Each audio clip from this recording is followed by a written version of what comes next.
La plus petite participante des ateliers, elle a 2 ans et demi et la plus âgée a 85 ans. J'aurais demandé tout simplement d'imaginer leur pierre secrète. Et on a utilisé pour ça une technique très simple de graphisme en utilisant du crayon pour la partie minérale de la pièce et pour l'intérieur de la pièce. Puisque moi, dans mes pierres secrètes, je mettais en scène les déchets que je trouve sur la plage. Chacun a utilisé des sacs plastiques pour créer l'intérieur de sa pièce. Parce que j'ai réalisé qu'en fait, il y avait encore une génération qui avait connu la vie sans le plastique. Alors, j'appelle mes interlocuteurs les dinosaures. Et ces dinosaures, je les ai mobilisés pour écrire des textes. Et ces textes, je les ai confiés aux enfants de l'école de la vie d'Ali à Thiers, qui ont illustré ces textes. Un petit coup comme ça, un petit coup comme ça, un petit coup dans l'autre sens encore, et ça fait des grilles différents.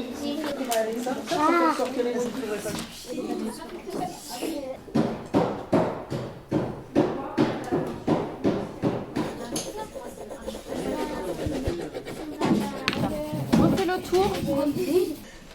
Ah, c'est super. Après, il a fait des petits films. Ça va être très très beau ça.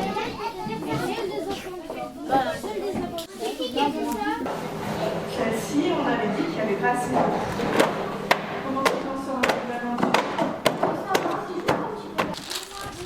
C'est la valse des détails. Vas-y. Si, c'est bon. C'est super beau. J'aime beaucoup. Merci. Voilà la matière. Oh, trop bien. Tu vois.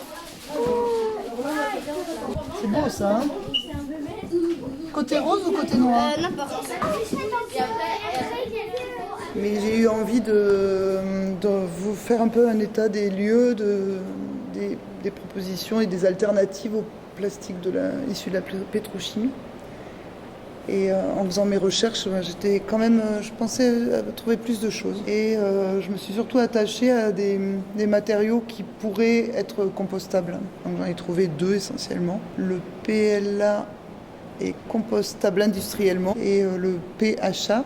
Alors là, c'est un matériau qui est intéressant parce que c'est une bactérie qui synthétise ce plastique-là. Dans les moules disponibles, on est tombé sur un moule. C'était noté casque Calor. Et ça me jouait. Donc on en a conclu, peut-être que c'est pas ça, mais on a conclu que c'était un casque coiffeur pour faire des bigoudis aux poupées. On a injecté 400 pièces. Au départ, je voulais des couleurs intenses.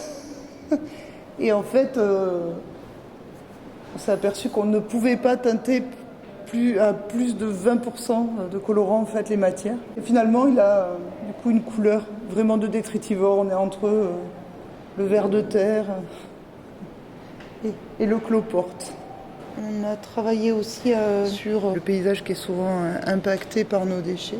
Et donc on a utilisé une technique qui découle de ma pratique de plasticienne, qui est l'impression plastique. Là, on a travaillé avec des sacs plastiques collectés, puisque l'idée était aussi de faire prendre conscience aux gens que les sacs plastiques sont encore dans nos maisons, alors qu'ils sont interdits depuis le 1er janvier 2021. Les choses n'ont pas beaucoup évolué, si ce n'est le grammage des sacs, puisque ce qui est interdit, c'est des sacs tout fins de moins de 50 microns, mais maintenant, du coup, on les rend réutilisables en leur donnant une épaisseur de plus de 50 microns.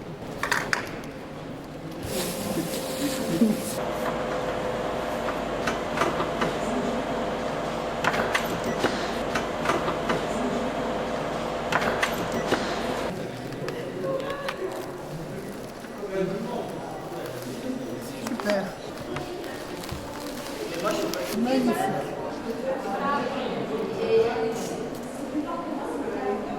J'ai fait pas mal de recherches avec les enseignants de la filière plasturgie du lycée. Et on a notamment détourné une paraison. La paraison, c'est ce qui coule d'une machine à injecter. Et on a mis une soufflette et on a pu réaliser ces espèces de formes de nuages qui arrivent donc dans l'exposition un peu comme des anomalies.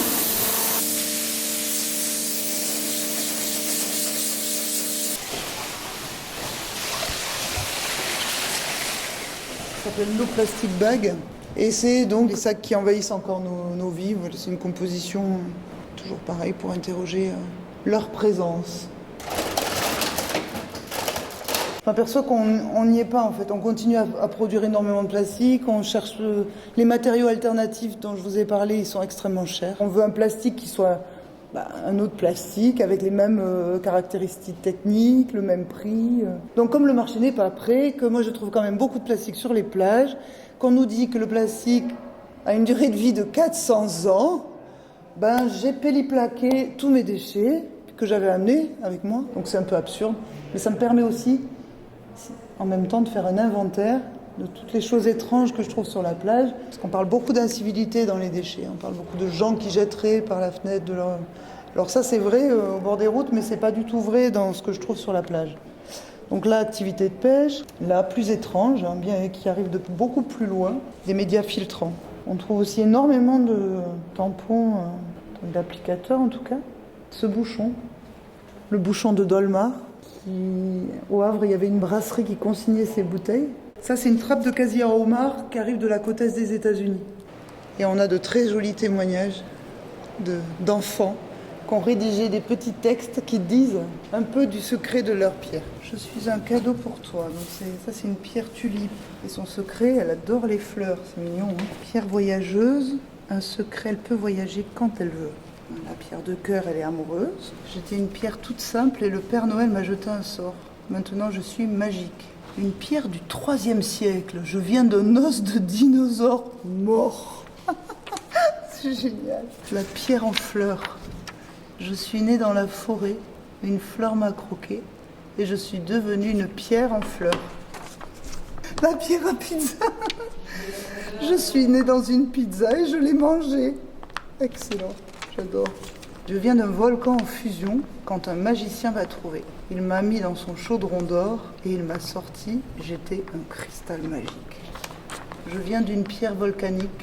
Un monstre de lave m'a jeté un sort. C'est génial. On voit qu'ils sont bien ancrés dans le territoire, ces enfants.